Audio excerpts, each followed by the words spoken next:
Hello, I'm Leslie with grazingwithleslie.com, also owner of Silent Rolling Acres, a meat goat farm in western Wisconsin.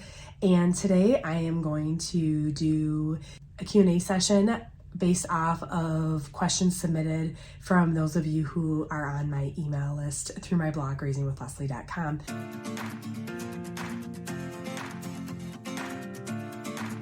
If you're not familiar with our farm, I also run Silent Rolling Acres. We're a grass-based meat goat farm in western Wisconsin. We raise our goats and we have sheep too on pasture using rotational grazing practices, and also direct market our meat to our customers through our website.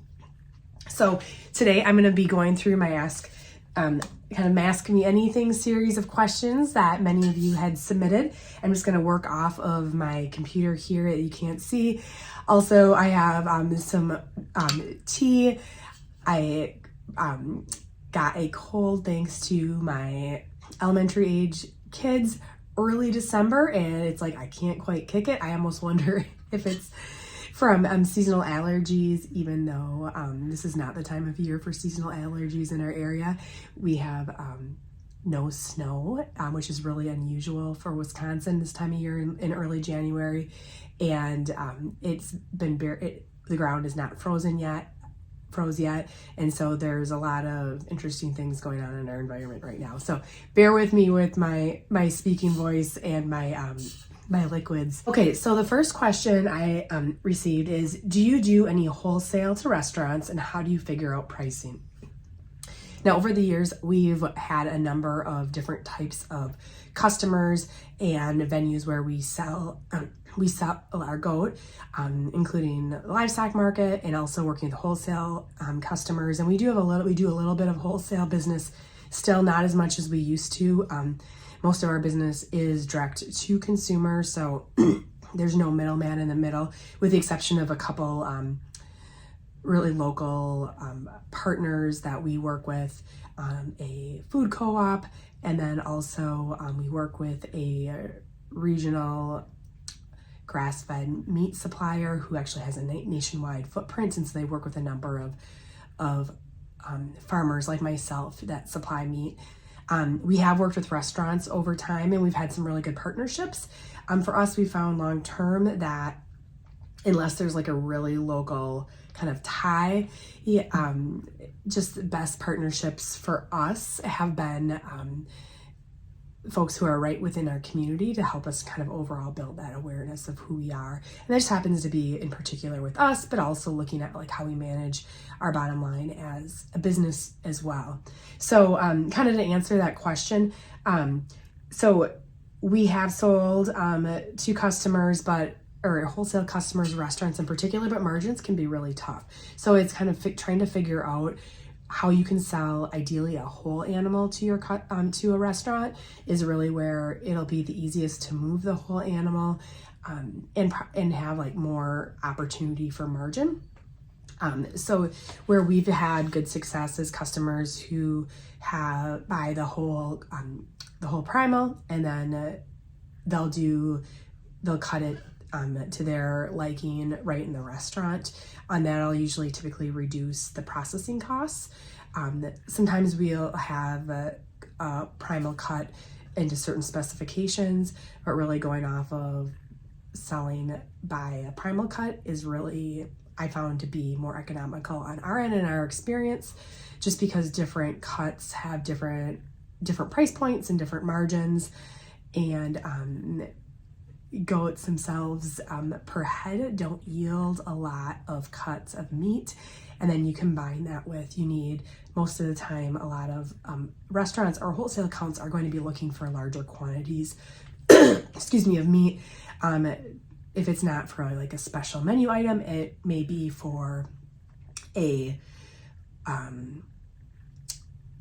if it's going to be an ongoing basis for a regular menu item, they're going to need a larger quantity. So you kind of have to factor in how you can supply them consistently, or if it's going to be a seasonal item or intermittently, and really make sure you got a feel on those numbers that can help make it be successful.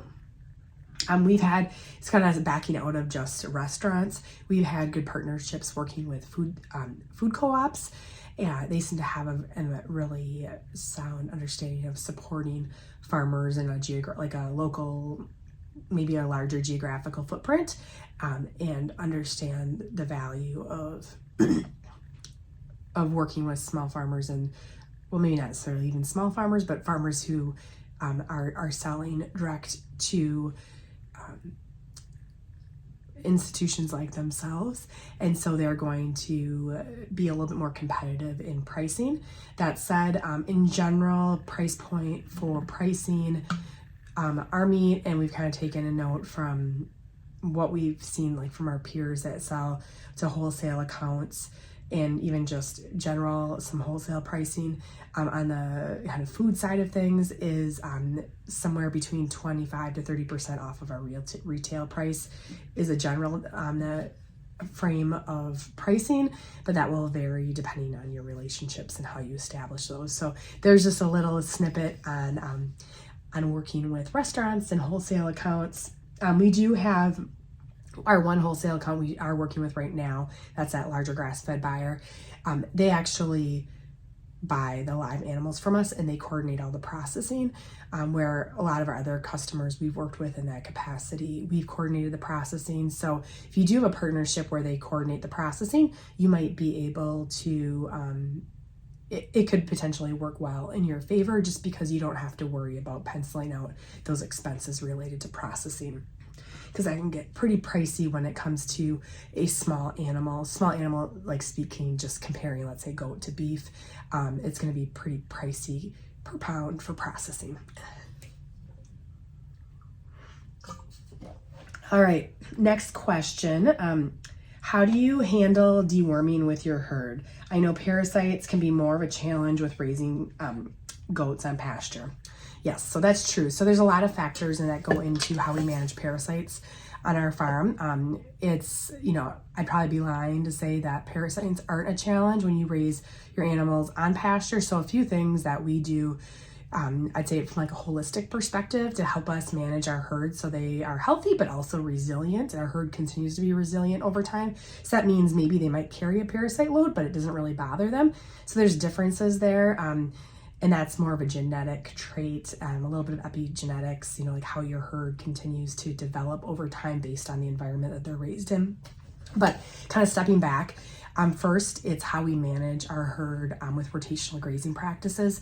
When we are on pasture, not this time of year, because right now we're doing winter feeding, our goats are in small paddocks for anywhere between 1 to 3 days, and then we move them on to another paddock. And so a paddock is just a small section of our pasture, and they don't return to that paddock for at least 45 to maybe even 60 days, potentially longer.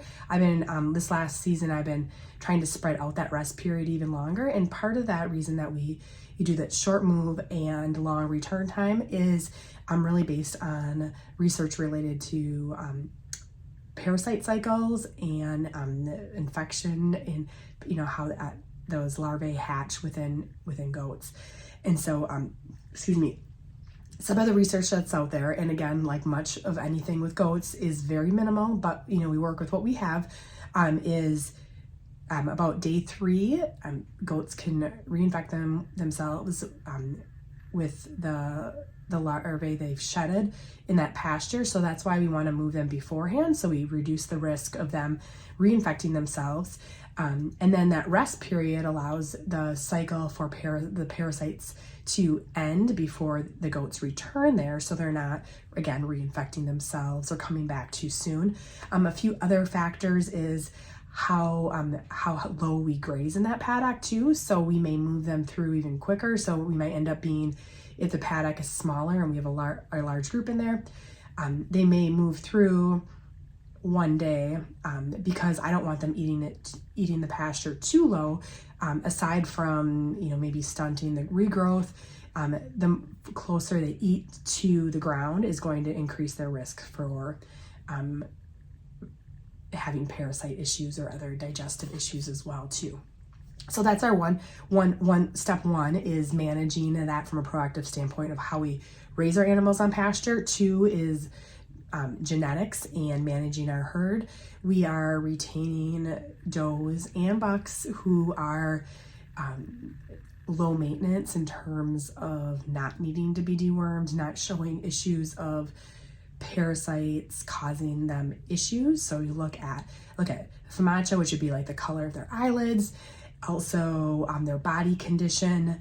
Are they carrying, how are they, in terms of their body composition, are they too bony? Are they, because sometimes that can be attributed to parasites among other things, the quality of their coat.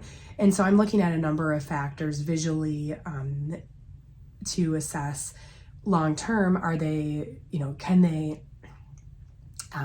maintain, their own, can they thrive in a pasture-based setting without having issues with parasites?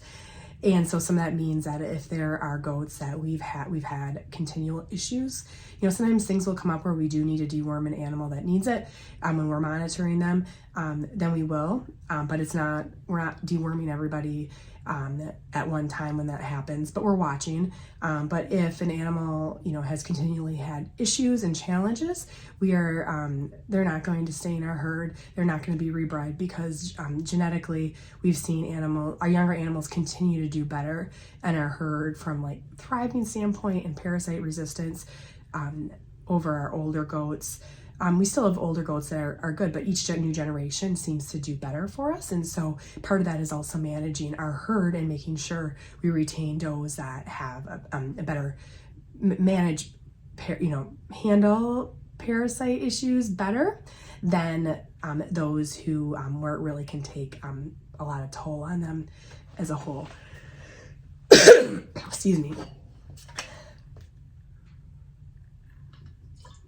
And then number 3 is how we monitor for parasites. So over time, I found it to be helpful to kind of know when to anticipate parasite challenges on my farm and the times where maybe our animals have a little bit more stress in their life. Maybe it's weaning time, midsummer for us on how we raise our animals tends to be where we see some challenges. Sometimes coming off pasture. So those are times when we're already handling animals or we've worked in a system where we can handle them, where we actually take a closer look at those animals and see if they do need to be treated. I'm always watching and observing animals in terms of their behavior, signs, their body conditioning, when I'm checking animals on a daily basis, but I also know, again, back to these common pinpoints where we may see issues, I'm taking a closer look at those animals. And some of this is timed with when we actually run animals through the chute. So this does not mean that I'm deworming everybody, but I'm taking a closer look than just like my daily scan of the herd. I'm getting my hands and closer eye look on them and assessing, are there signs that concern me that merit deworming, and that's all as needed and who needs it, and not everybody gets it pattern. What is it with a herd our size? We're running about 200 head of goats and sheep. In some regard you could consider us being large, you can consider us being small. We have to kind of think about like how we manage our herd in an effective way, but also, how can we make sure we're not missing anybody? And so when we look at where there's these stress points or these common areas where we've historically have maybe had some challenges with parasites, we can be more proactive in how we are intentionally assessing every animal and able to work with them in a easier and less stressful manner when we can bring them into the barn, run through the chute and handle them and work with them. And then again, assess them as needed. But it is a challenge, but though kind of that 3-prong approach seems to work well for us, and it seems like every year we get our herd gets a little bit more resilient, and it's always like a big win when we run animals through the chute like this last fall, and we had very few that we had to treat. So it's nice to see that kind of proactive approach pay off, but also how we're managing our herd, and combined with also like thinking through like who we're breeding, who we're not breeding, and so on. All right, enough of that. Okay, next question. I'm looking at getting into goats next year. I really like the Boer goat breed, but I'm not sure about the need around my area. So depending on, this one's probably pretty specific. So when you're thinking about getting into goats, you really want to think about like what is going to be your end use for them.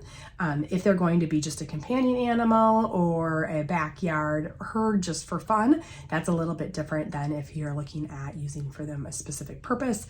I guess purpose is a companion animal, even if whether it's, a backyard or kind of a barnyard. I wouldn't call it a pet, but or it could be even a companion for a horse.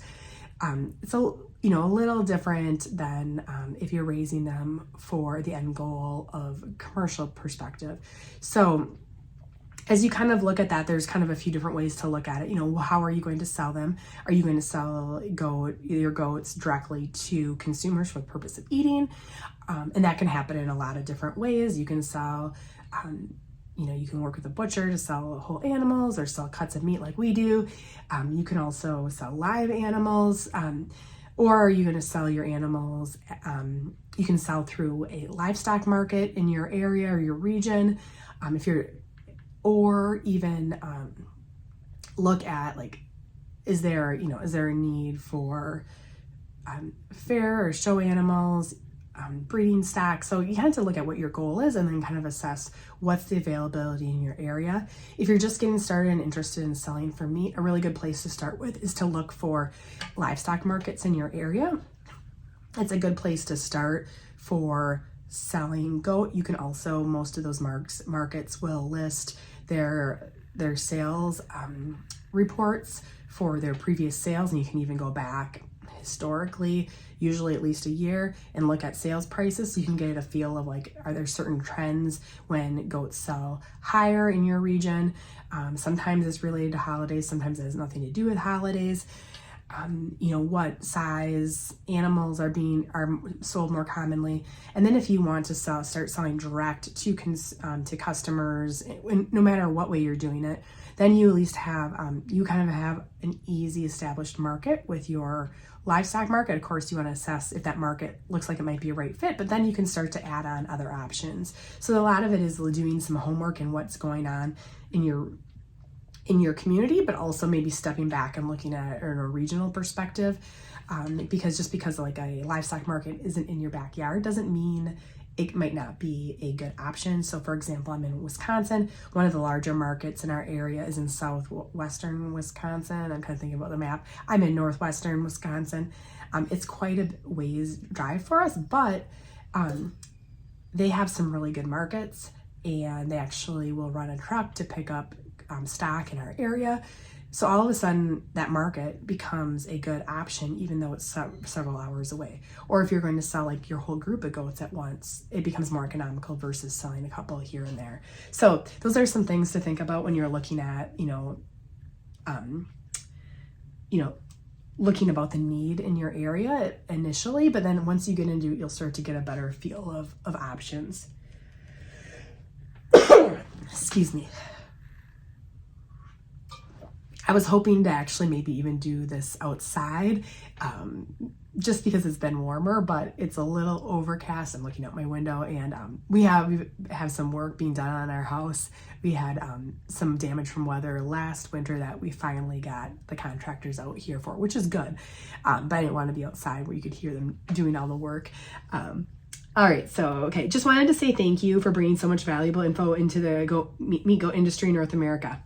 Thank you. Also wondering how many years it took you to get selling a good amount of meat. I'm currently growing my flock, yet to sell more than just a couple. Wondering if I buy some weaners in the spring to grow out and sell. Okay, so there's a couple questions here. I'll kind of piece it out. So one, like how long did it take us to get selling a good amount of meat? So I would say the last 4 to 5 years, we've really no, it's probably more than that. About 5 to 6 years, we've really been focused on selling meat and having meat to sell. And over that time, I've been continually growing our herd. We started with a flock of about 11 head of goats. And then each year, and even still now, I'm retaining the majority of our doe kids. I'd say probably this next year, well, even this year, I'm probably going to start pulling some of them to be part of our market goats and be a little bit more, I mean, we've been particular, but be a little more particular even earlier on. So even with that, like we're still growing, which means, you know, not all of your offspring are going towards meat. So over time, we've sold to the livestock market and then have started to add in selling direct to customers. And as we started selling with whole animals, more to a local market, and we sold some of those animals live. Customers would take them home and do the processing themselves. We'd also work with butchers in our area, so like your local meat processor, where you would do like a typical like freezer meat where we'd sell a whole animal, then our customer would work with that processor to do their cuts and packaging. And that worked really well because we didn't need to have the infrastructure there's still licensing and things we had to make sure we had in place, but we didn't necessarily have to have infrastructure in place to store meat or more extensive licensing and so forth. And what I sold was what was going to sell versus having stuff in stock. So that worked nice to help us kind of incrementally grow. Then we had a wholesale buyer that was a really great partner, but they were a kind of local foods. They did local foods like distribution and marketing. So they were selling our product along with other meats and vegetables and stuff into the major metro that's near us in Minneapolis, St. Paul. Great concept, but it didn't pan out. So we were kind of forced to we sold a lot of our goat through there to then make a jump into selling. I decided it's now or never to jump into selling cuts of meat for and so to start with, we got 4 goats processed, cut and packaged, and then I just started working on selling by the cut those four goats. And I decided worst case scenario, we eat them ourselves, our family will. And that's really how we jumped in. And we still were raising a lot more than just 4 goats that were ready for market. So I guess, and over time, we've gradually worked into selling a lot more meat and cuts that way. My point is, as you get into it, it's actually good to you can start to kind of grow into selling larger quantities, which is nice because it does take time to grow a customer base, build relationships and a community. It's really been a long haul to grow those relationships within our community and a customer base and prospective customer base through marketing and adding value and serving those customers, and not just by selling meat, but also giving back to them in terms of helping teach and teach them how to cook goat, inspire them to want to eat it through recipes. So a lot of this is incrementally happens, which I think is a really great thing. So if you're continuing to grow your herd with a goal to sell more meat, you can continue to do that and add on to that what you sell each year. But you need to kind of set up a path so you can continually to add on to that, because if you have a lot of animals to sell right away, that's great. But if you haven't built a market or the groundwork to sell, you're still not going to be able to probably sell the meat like you want to. So you're in a good place as you're continuing to grow. But over time, now we've flipped where the majority of our sales are all just cuts direct to customers. And we're not doing any livestock market or individual sales off of our e-commerce site. And how you decide to sell can vary if you want to do e-commerce or if you want to sell direct, in other formats, whether it's a market or working individually with customers. But that incremental pattern can really work well. It's hard to think about when you're wanting to grow, but it actually works in your favor. And then the second part that you have in here, wondering if I buy some weaners to grow, in the spring to grow out and sell. So we kind of did this, and we're still doing it a little bit right now while we're growing our herd. And I'm thinking this might be kind of where you're coming from too. So we had, when we first started, we also raised some dairy buck kids. We have in Wisconsin, we have a large dairy goat. industry, and so we raised dairy goat kids for meat as well too while we were growing our other herd. It worked really well for us. There were some things logistically. When my second child was born, she had some health concerns, so did I, so we decided it was time just to like step back from that part of our business, so we segued out of that. But it just because it's more time intensive for those bottle babies. The selling weaners can work, but because of short turnaround time for raising goats for market, and the fact that you're going to be buying those animals, you're not going to have as much margin from then compared to working with your own stock. But the benefit of bringing some animals on like that is that you can start to have more meat to sell in addition to what you're raising while you're growing your herd. So that can kind of help you with continuing to build that customer base and have some more meat available throughout the year, or more more animals to sell as well. So that, I would say, that model can work if it's helping you, if it's kind of in the interim of growing or adding on to what you're building already. I haven't looked at specifically running the numbers for building a business just on running weaners with goats, but I have a feeling there wouldn't be a lot of wiggle room for margin on there if that was the only component of the business. I could be totally wrong, because there's always a different way and a different approach for doing things, but it can be a nice complementary piece as you're growing your flock, so that way you can get to the point where you have a good size herd that can support your customer base. And maybe you do still need to bring in a few animals just to help supplement as well. All right, so let's go to the next question. When building a goat herd, how close can you breed with one buck before you need another for diversification of genetics? Example, I currently have one buck with 4 unrelated does. Do I need another buck to breed those first daughters? They've got Spanish goats. All right, so this one is really, there's like different approaches on how people manage this. So with our herd, we typically have 2 bucks, and we kind of intermix, not intermix, that's probably not the right word. We kind of switch up who they are bred with, and each year, and that seems to help kind of keep us. We're also, well, you could do it doesn't matter what kind of breed they are. Ours are boar Kiko cross. I usually have one boar and one Kiko, so we kind of go back and forth, but also we can kind of keep in mind of that idea of what it can be called line breeding within your herd. So if you don't want to do that, there are some benefits to line breeding, and so which is also what you could be called inbreeding, is what you're kind of getting at. And I would recommend for you to do some research on the benefits of line breeding. There are a lot of folks who are big advocates of that, where they will even retain like some of their top performing male animals to hold back to be future sires for their herd down the road. And part of that is to help like fine tune those genetics of what you're looking for in your herd.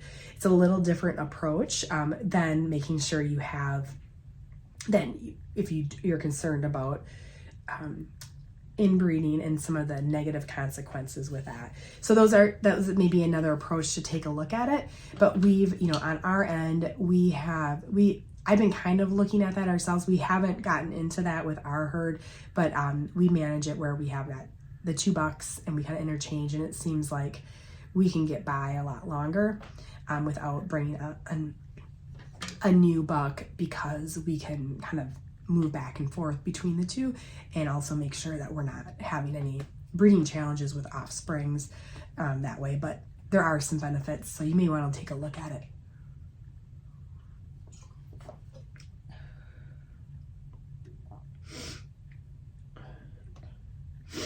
Okay, what impact did moving to shipping do for your business?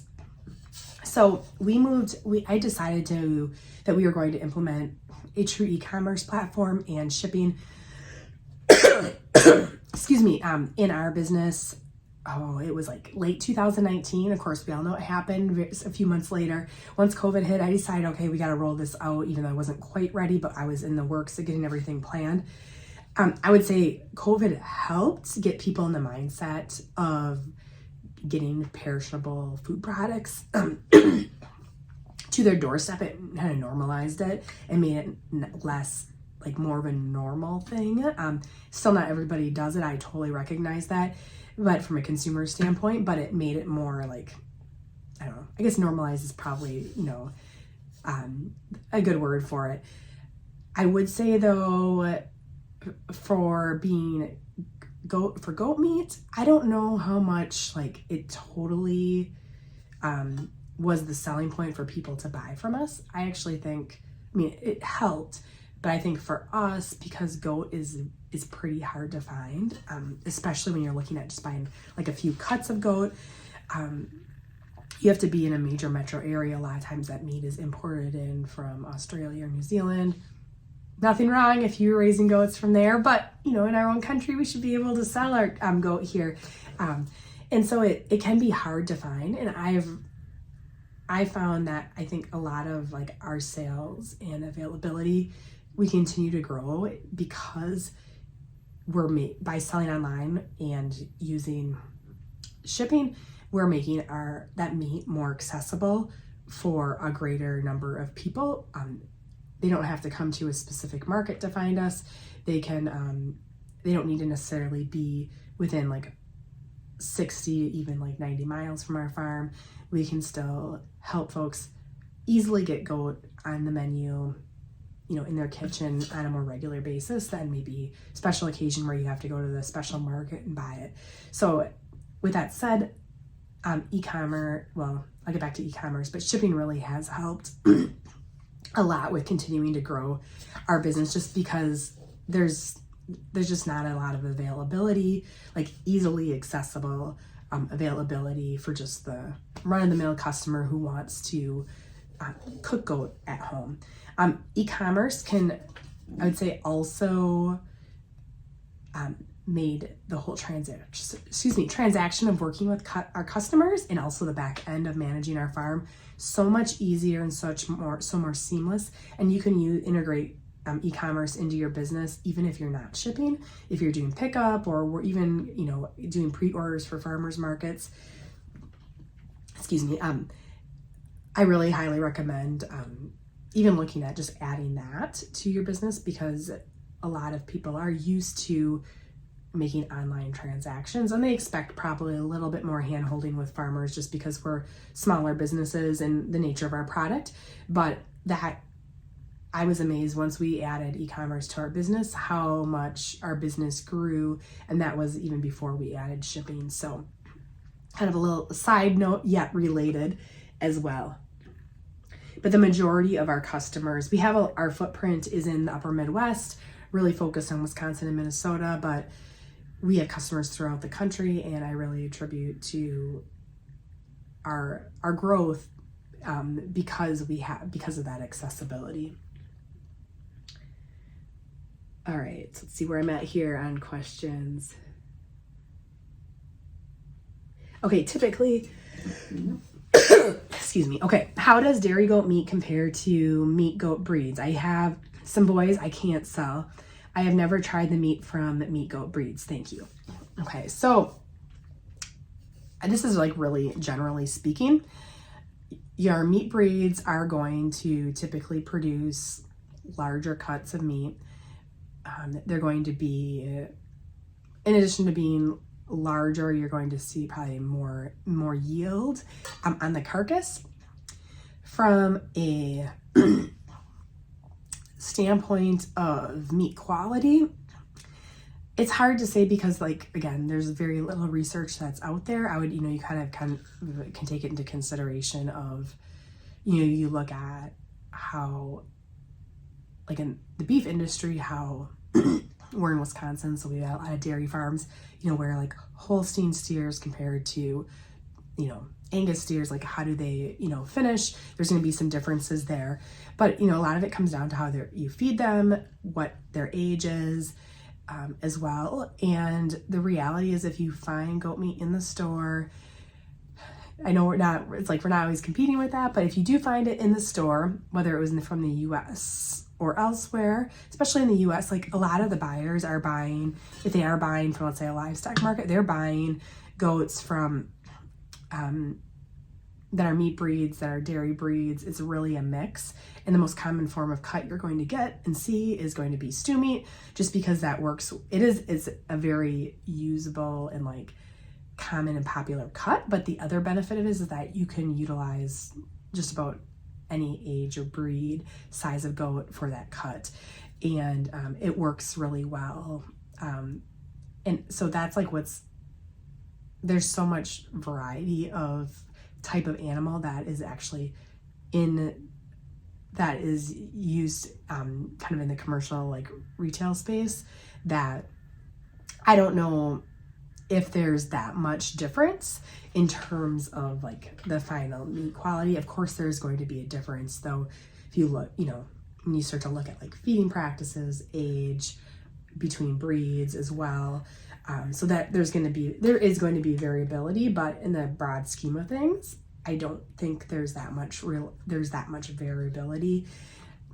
I think in general, we talked about like where the meat breeds are raised, for that body conformation, that purpose specifically for meat, versus dairy is more based on milk production. There are going to be some obvious differences, but also the majority of cuts for goats, aside from, let's say, like chops and steaks, are most often stewed, slow and low style cooking. So as you start to cook in that method, again, you're not going to see a lot of probably difference in that meat quality. But good question. And some of that may change. We may learn more in the future if there's more research that goes into this area. There's a great need for a lot of research when it comes to goat meat. We kind of work off of what we know and kind of maybe glean off of assumptions based from other animal species. Okay, let's see here. And then, okay, last question. How do you manage working with veterinarians when many have limited experience with goats? This is a good question. It is, the reality is not a lot of veterinarians have experience working with goats, even small ruminants like goats and sheep. But,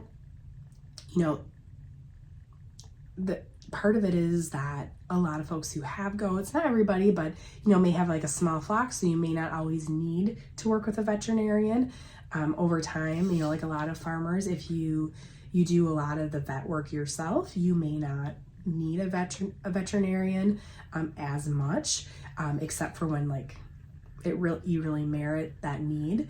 But that can be really important. So I recommend that folks seek out a large animal veterinarian.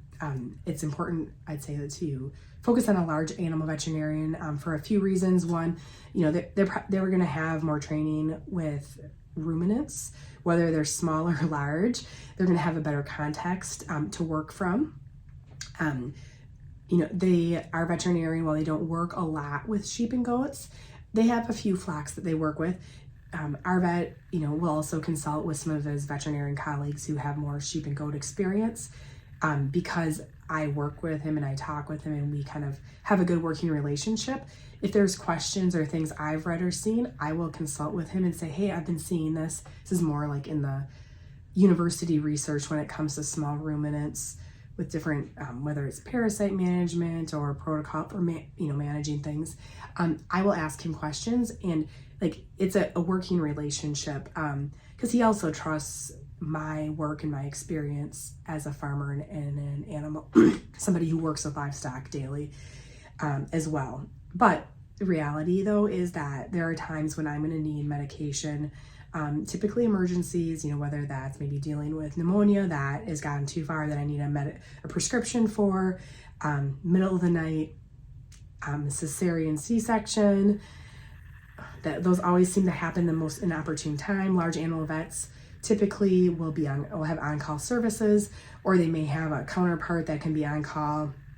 And so those can be in some, in order to get a prescription, you need to have a working relationship with a veterinarian. And so that's, for us, we'll have our veterinarian out at least once a year to work with our livestock and dogs. If I have any other things going on with my goats I want him to take a look at or ask, I'll do that then. But the nice piece of that is then as we work together throughout the year, there may be times where I can just call him with a question based on what I'm seeing, and he will work with me over the phone.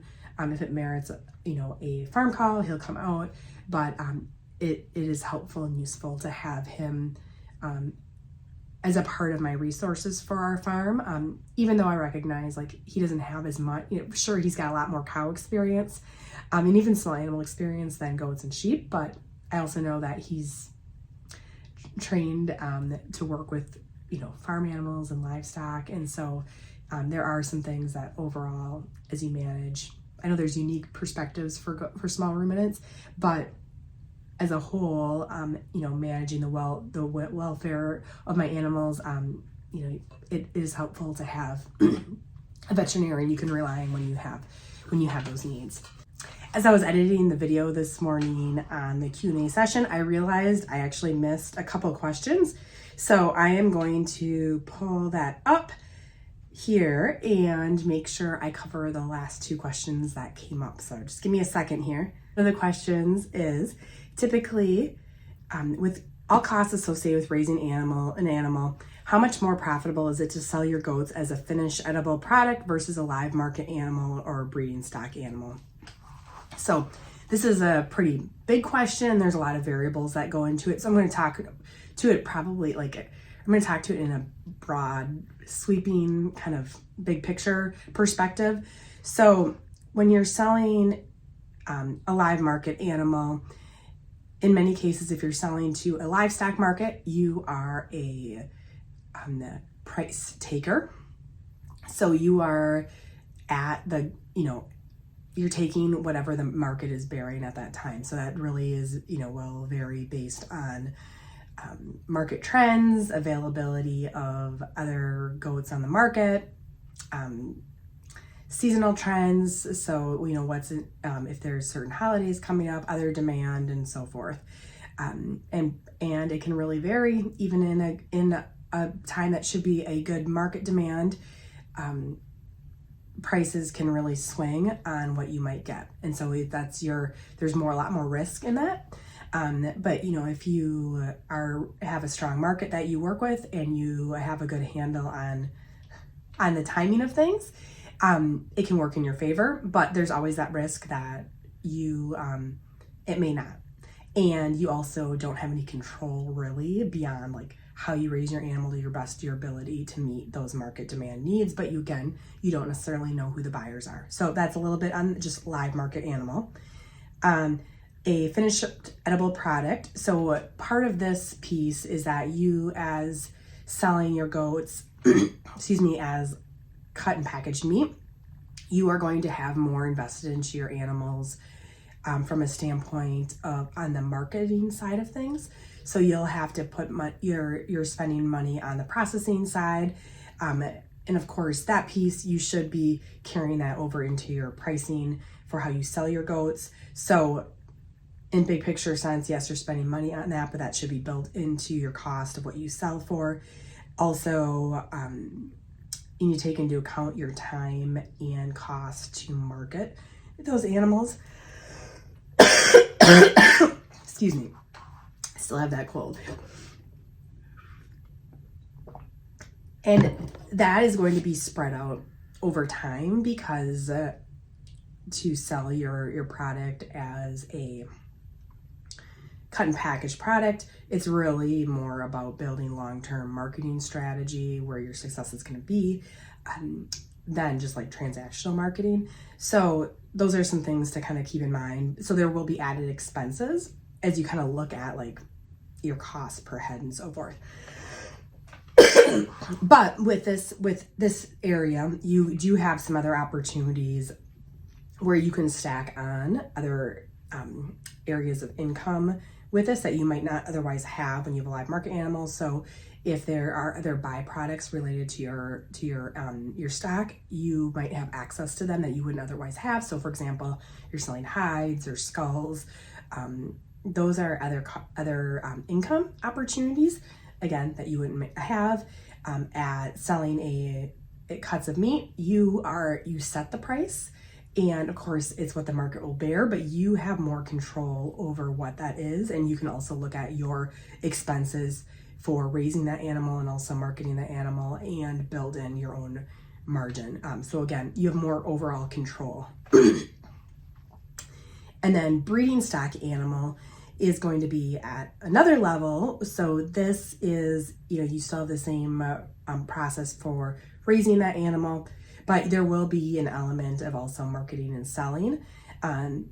It's a different audience, obviously, than somebody who is eating goat, as who's buying meat for their family, but there's still going to be a marketing component to selling those animals. Excuse me. And this is also where you do have control over the pricing. Again, what the market bears, what is realistic for the type of goat you're raising, for breeding stock in terms of performance, management standards. If it's registered and it comes with a good pedigree, just because it's registered doesn't necessarily mean anything. But if it comes with good pedigree and good historical performance from its sire and dam, so its parents, has maybe some other performance testing behind it, those can be really strong selling points to help you sell. Of course, that stock is going to come with, is going to probably be a larger investment, but again, we're looking at like per head when you sell. So typically, okay, so those are like the three points you talked about. So if you kind of look at scale, if you kind of categorize those then on your opportunity per head, and you're gonna have a little different, excuse me, costs associated with those groups.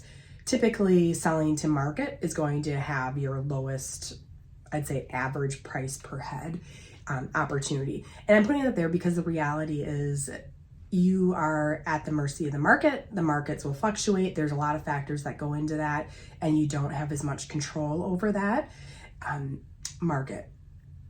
Doesn't mean it's a good or bad thing, but that's just the reality of where it's at. So you're gonna have market goats are probably here for price opportunity. Your live animal or your finished cuts of meat are going to be probably like on the next stage. Again, you have more flexibility on how you price out what that means, per cut, and then as you back that out for what that means for income per goat. And typically breeding stock is going to, but it's still a terminal animal. So that's like the piece from using the cuts of meat perspective. The breeding stock is an animal that is going to be an investment for a herd, whether it's commercial or show stock or any of those lines. That is a long-term investment for a herd. So typically income for those animals for breeding stock is going to run at a higher rate, because you're going to get more results or more production out of them over the years. So typically you're going to earn more per head, pending, all the things in terms of quality and performance and so forth with those animals. But it kind of, so it's like, there's those three pieces. You have to kind of look at it. Where do you want it to, what space do you want to be in? Because none of this is like easy, like money making. You have to still put time into it, effort into, and I know you're not implying that you're asking that question, but these are good questions to kind of take a look at. So it's, where we're looking at for us with selling meat is that there's like for us personally, I'm looking at it from like a market opportunity. There's very few people selling goat meat, even grocery stores. So it's not accessible to customers who want it. So how can we make that accessible? So that's that piece. But that also comes with more, you need to have more scale versus like maybe not, you don't need to sell as many breeding stock just because the value per head is higher. But I also, with selling, and that could be true also with scale, with like selling at a live market animal, you also have more flexibility on how you use your animals, with selling cuts of meat, versus maybe what the market is demanding. You can have a little more wiggle room because you're picking and choosing how your meat or your animals are going to be used for, providing different cuts and different products for your customers. And so, that it's more versatility versus like maybe cut and dry with certain groups of goats you have for meeting needs of different markets with like breeding animals or animals that don't meet, the breeding stock side of things. And also, maybe ones that maybe aren't quite the right fit for livestock market, or they're maybe, follow the range of maybe a group you already have. So there's kind of the big picture piece of things. There's advantages on both sides, on all three sides. That's kind of like where the costs are associated and like where profitability may lay. But those are the factors you want to kind of take a look at as you look at like which opportunities are there as well.